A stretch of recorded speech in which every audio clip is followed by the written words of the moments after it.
je vais commencer par mes 4 thèses. Alors, j'ai fait un grand effort de pédagogie. Ceux qui me connaissent savent que ce n'est pas toujours mon point fort. Donc, je les ai écrites. Alors, la première thèse, c'est que la ville intelligente, ce qui complique tout dans la ville intelligente, c'est qu'on parle en fait de 2 choses. La première, c'est que c'est un nouvel idéal.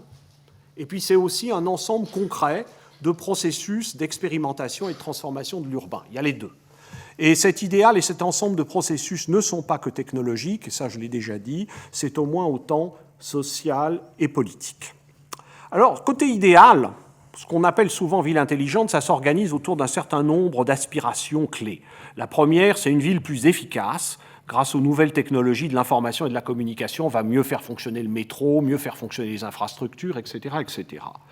Lié à ça, mais plus généralement, l'idée de ville qui serait plus sobre énergétiquement, il y a de très multiples connexions entre le thème de la ville intelligente et celui de la ville durable. Les smart grids sont l'exemple typique de cette connexion, mais aussi des expérimentations. Je parlais d'expérimentation, c'est un de mes petits camarades de MIT, au Sensible Lab de MIT. Ils se sont amusés à coller des puces RFID sur ce qu'il y avait dans une ou 2 poubelles de Seattle pour essayer de savoir comment on recyclait les ordures aux États-Unis. Le résultat est assez éclairant. On peut certainement faire mieux. Il y a notamment dans leur étude l'histoire d'une basket qui a fait 2 fois le tour des États-Unis avant de connaître un sort définitif. Donc ça, c'est le deuxième aspect. Troisième aspect, évidemment, l'idée de ville plus stimulante, plus conviviale, plus citoyenne. La ville intelligente, d'ailleurs, il faut le dire, renvoie souvent à l'idée d'une nouvelle qualité de vie urbaine, où d'ailleurs on trouverait enrôlés à ce service les boutiques, les restaurants, les salles de concert. Tout ça est censé avoir un rôle. Alors, ce qu'il faut saisir probablement, c'est qu'il y a une continuité assez profonde entre cette base technique, une base technique qui consiste à équiper en capteurs, à écrire des apps pour les téléphones, à suivre ce qui se passe, et une vision de la ville comme agréable et diversifiée, comme un lieu d'expérience enrichissante, comme ce que j'ai appelé dans les livres que j'ai consacrés au sujet, carrément une ville sensuelle. L'articulation entre ces 2 ordres de réalité, elle passe souvent par l'idée que la ville doit attirer des gens intelligents et que pour ça, il faut qu'elle propose une expérience urbaine rare et pour attirer notamment les membres de ce que Richard Florida appelait la creative class. Mais si on préfère des choses plus classiquement académiques, le livre d'Edward Glaser sur les villes tourne aussi autour de la même idée.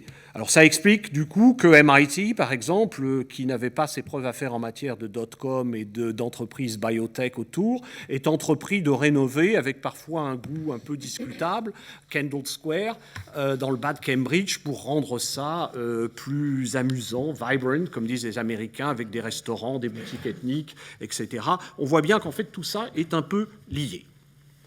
Alors, chose importante, cet idéal, j'ai parlé de l'idéal jusqu'à présent, ce n'est pas un idéal monolithique. Il y a des différences importantes d'interprétation, par exemple entre les tenants de ce que j'appellerais, j'y reviendrai, une vision néo-cybernétique de la ville, numérique, et ceux qui privilégient plutôt la dimension participative et collaborative. D'un côté, on a le centre opérationnel ou le tableau de bord urbain, qui sont assez emblématiques de cette première vision. De l'autre côté, des entreprises collaboratives, comme par exemple OpenStreetMap, illustrent ce qui pourrait naître d'une ville qui accorderait la priorité aux initiatives individuelles et collectives. Et ici, c'est une partie d'OpenStreetMap à Managua, donc on conçoit bien l'espèce de contraste entre les deux. Alors je reviendrai par la suite là-dessus, mais ce que je voudrais noter dès à présent, c'est le caractère assez fortement autoréalisateur des idéaux liés au numérique.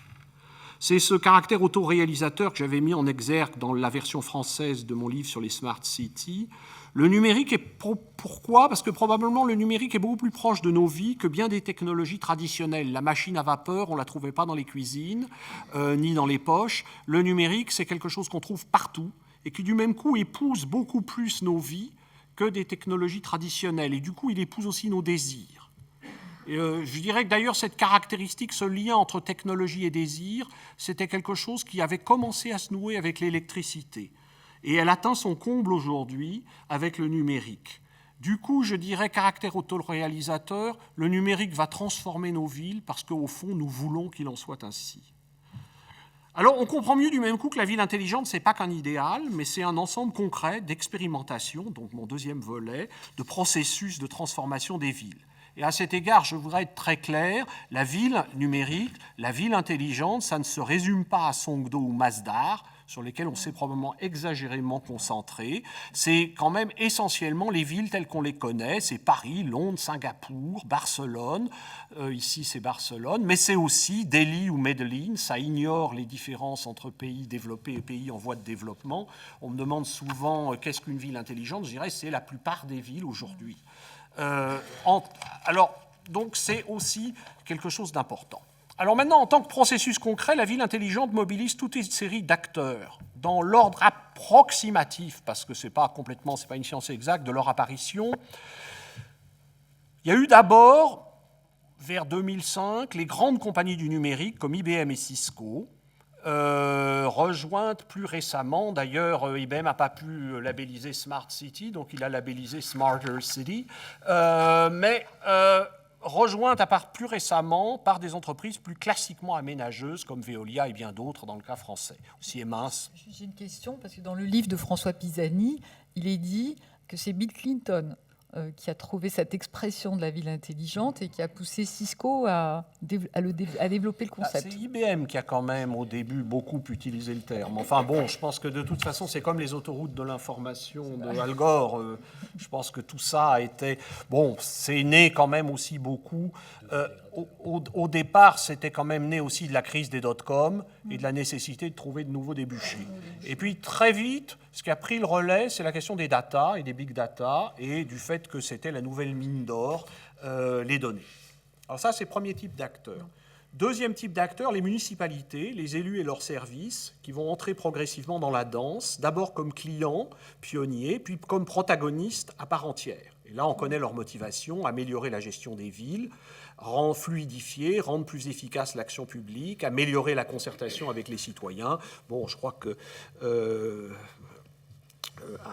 mes petits camarades de la table pourront développer ça mieux que moi. Troisième type d'acteurs, ce qu'un auteur américain, Anthony Townsend, appelle les civic hackers, les gens qui développent des applications. Tous les gens, on voit aujourd'hui dans le fourmillement de start-up qui se proposent d'utiliser les datas pour finalement proposer des nouveaux services, etc.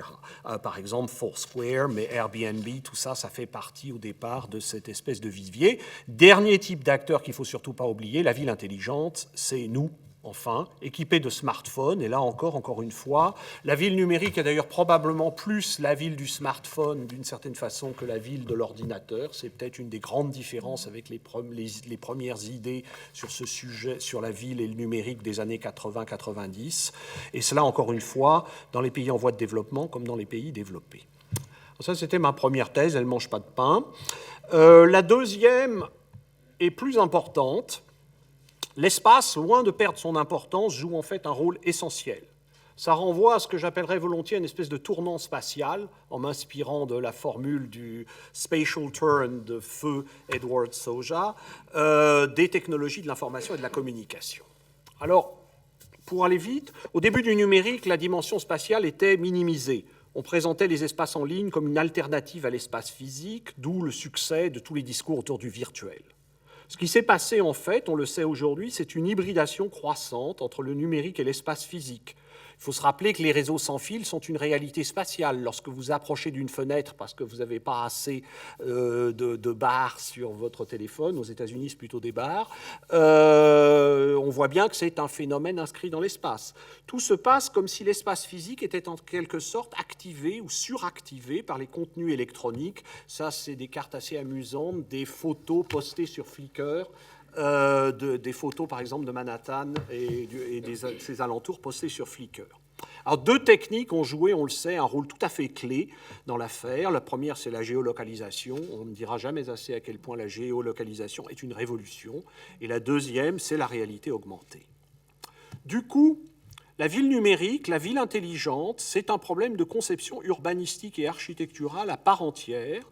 Et cela possède même, à mon sens, une dimension esthétique qui a commencé à être explorée plutôt d'ailleurs par les artistes et les designers. Ici, c'est une exploration de l'artiste Keiichi Matsuda, dont je me suis servi pour la couverture de mon livre en anglais, sur la question de la réalité augmentée. Et je vais essayer d'y revenir, si j'ai le temps, vers la fin de cette communication. Je pense que la dimension esthétique, elle est inséparable de la dimension politique aujourd'hui. J'essaierai d'y revenir. Alors évidemment, tout ça est compliqué par le fait que le numérique, s'il a transformé l'architecture, a eu encore peu d'impact sur la morphologie des villes. Il n'y a pas d'équivalent en matière urbaine des formes spectaculaires de l'architecture dite numérique. Donc c'est une question que j'essaierai de poser un peu plus tard. Alors ça, c'était les deux propositions relativement évidentes. Alors deux, maintenant qu'ils sont moins. La première parce qu'elle est conceptuellement peut-être un petit peu plus compliquée, et la deuxième parce qu'elle fait un peu science-fiction. Alors, la première de ces deux, la troisième hypothèse, la montée en puissance du numérique correspond à une transformation en profondeur de la façon dont on comprend d'un point de vue socio-technique la ville, avec l'idée qu'on passe progressivement d'une ville de flux et de réseaux à une ville d'occurrence, de situation et de scénario. Alors ça, c'est mon côté historien, j'adore les fondements épistémologiques. Je pense que l'épistémologie un peu sous-jacente finalement à l'interprétation des villes est en train de changer. Alors, ce n'est pas complètement évident, mais il faut se souvenir que pendant longtemps, évidemment, les villes ont toujours été peuplées de gens, mais lorsqu'on essaie de se dire c'est quoi la ville comme objet matériel sur lequel on travaille, qu'on peut rationaliser, etc., pendant longtemps, on a pensé que c'était quand même une ville, c'était peuplé d'objets bâtis. D'ailleurs, les dictionnaires du XVIIe définissent encore la ville comme un truc qui est entouré de murs et dans lequel il y a beaucoup de bâtiments. À partir du XVIIIe, XIXe siècle, notamment avec la première révolution industrielle, on a découvert que la ville, c'était des flux. Et c'est pour cela qu'on va articuler une pensée en termes de réseau. Et Paris, par exemple, n'est pas forcément la capitale du XIXe siècle, comme le proposait Benjamin, mais c'est la ville par excellence des réseaux au XIXe siècle. Alors mon argument, et ensuite je vais essayer de le valider un petit peu plus précisément, c'est dire que dans la ville numérique, on peut enregistrer de plus en plus de choses qui se passent, de choses qui arrivent, ou des traces de ce qui arrive. À partir de cela, on peut se représenter des situations plus globales, donc occurrences, situations. À partir de là, on peut construire des modèles et extrapoler des scénarios. Alors ça se base un peu sur une idée un peu philosophique que j'ai d'ailleurs empruntée à un philosophe, Pierre Lévy, qui expliquait qu'un bit d'information, ce n'est pas une chose, c'est un atome élémentaire de circonstance. Le 0 ou le 1 du bit d'information, c'est quelque chose qui arrive. C'est un système qui est dans l'état 0 ou 1. La ville numérique est en fait fondée sur toutes sortes d'occurrences élémentaires. L'information transmise par un capteur, la présence d'un individu à un endroit donné, le point bleu sur le téléphone, le « vous êtes ici », c'est un événement en fait, c'est une occurrence élémentaire. La trace d'activité comme le retrait d'argent dans un distributeur ou un appel téléphonique. Les big data sont d'ailleurs généralement constitués de quantités massives d'enregistrements de ce type, de traces de choses qui se sont passées. À partir de là, on peut construire, si vous avez suffisamment de choses comme ça, des images plus globales de ce que j'appellerais des situations. Par exemple, aujourd'hui, il nous paraît absolument banal d'avoir l'état du trafic en Île-de-France, mais l'état du trafic en Île-de-France, c'est parce qu'on a toutes ces traces de choses qui se sont passées, de véhicules qui sont passés ici ou là, etc., etc. À partir de là, une fois qu'on a tout ça, et ça c'est le grand vertige des big data, on peut construire des modèles.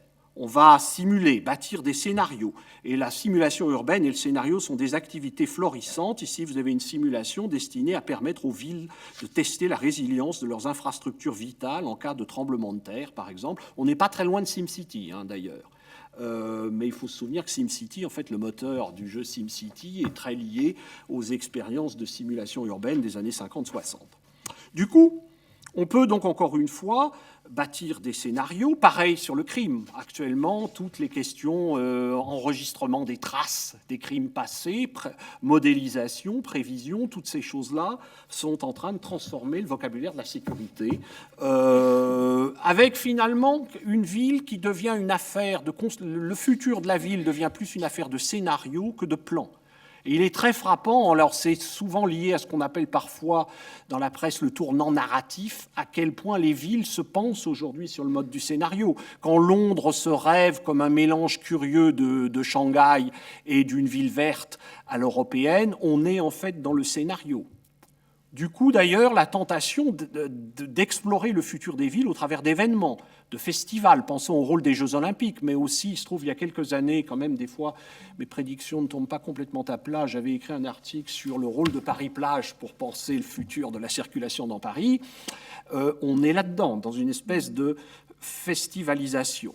Ce qui, pour moi, permet aussi de comprendre le rôle de la star architecture, qui, pour moi, a quand même des côtés énigmatiques. Pourquoi y a-t-il eu ce comeback des architectes sous l'effet de la star architecture? La réponse, c'est que c'est une architecture qui est censée catalyser des scénarios. Et c'est ce qu'on voit très très nettement avec le Guggenheim de Bilbao de Guéry. Donc j'espère avoir fait comprendre un peu ce qui se passe. Donc une ville dans laquelle, bien sûr, les flux restent importants, mais il se trouve que les flux, maintenant, on est capable de descendre à un niveau presque atomique, au niveau des traces, finalement des circulations atomiques qui les constituent. Pensez par exemple et je dirais du coup ce qui devient le plus déterminant, c'est le plan sur lequel toutes ces occurrences se passent. Prenez par exemple le passage du taxi à Uber. Uber, c'est quoi? C'est un système d'occurrence, des événements de communication, chauffeur potentiel, rencontre client potentiel. Et je dirais, et c'est l'organisation de cette espèce de terreau événementiel qui commence à importer. Du coup, pour moi, ce qui est en train de se jouer, c'est une espèce de départ assez fondamental, d'éloignement d'une vision des villes en termes de flux, simplement, et de réseaux, tels qu'on les avait hérités du XIXe siècle. Donc ça, c'était probablement l'hypothèse la plus compliquée, c'est celle que j'ai toujours des difficultés à communiquer. Plus simple, mais on a l'impression de sauter dans la science-fiction. L'idée, quand même, qu'à terme, intelligent, il va falloir prendre ça de façon plus littérale qu'on ne le fait souvent. Parce que le développement du numérique, c'est aussi un déploiement formidable d'algorithmes, etc., mais aussi de formes d'intelligence non humaine, qui sont encore un peu rudimentaires, mais qui pourraient un jour déboucher sur des formes nouvelles de conscience collective. Après tout, regardez déjà ce qui se passe sur les réseaux sociaux, on est dans des formes d'intelligence collective qui sont assez difficilement réductibles à ce qu'on connaissait traditionnellement, c'est quelque chose d'un autre genre. Alors ça peut paraître de la science-fiction, mais encore une fois, si on prend en compte le côté autoréalisateur du numérique, il est quand même très très frappant qu'aujourd'hui il y a un désir d'intelligence artificielle, désir effrayé. Gens comme Stephen Hawking nous mettent en garde contre ça. Et regardez ces dernières années les progrès de la robotique. Les robots sont en train progressivement d'entrer dans nos vies parce que là encore nous le voulons. Alors, est-ce qu'on va évidemment vers les dangers maintes fois dénoncés de la super-intelligence artificielle, genre 2001 de l'Odyssée de l'espace avec HAL 9000 ou dans Terminator? C'est pas franchement, c'est là où je quitterai la science-fiction. Je pense qu'on va par contre réellement vers des formes un peu différentes de collectifs, avec des acteurs humains et aussi des acteurs non humains, des formes d'intelligence non humaine. Alors pour moi, ça a un certain nombre de conséquences, l'une sur laquelle je vais revenir dans un instant, qui est la nécessité de repenser le politique. C'est-à-dire qu'une assemblée, et aujourd'hui, c'est pas uniquement des hommes et des femmes, c'est des hommes et des femmes et des algorithmes. Comment s'organisent les mécanismes de la représentation politique dans un tel contexte? Toutes ces questions se posent. Et puis une question, par exemple, très idiote, mais est-ce que les algorithmes sont responsables pénalement? Vous prenez quand même tous les programmes aujourd'hui qui sont sur la prévision du crime. Bon, là aussi, dans le genre anticipation, Minority Report posait déjà cette question, mais qui est responsable? Et ça va se poser en matière de sécurité de façon de plus en plus nette.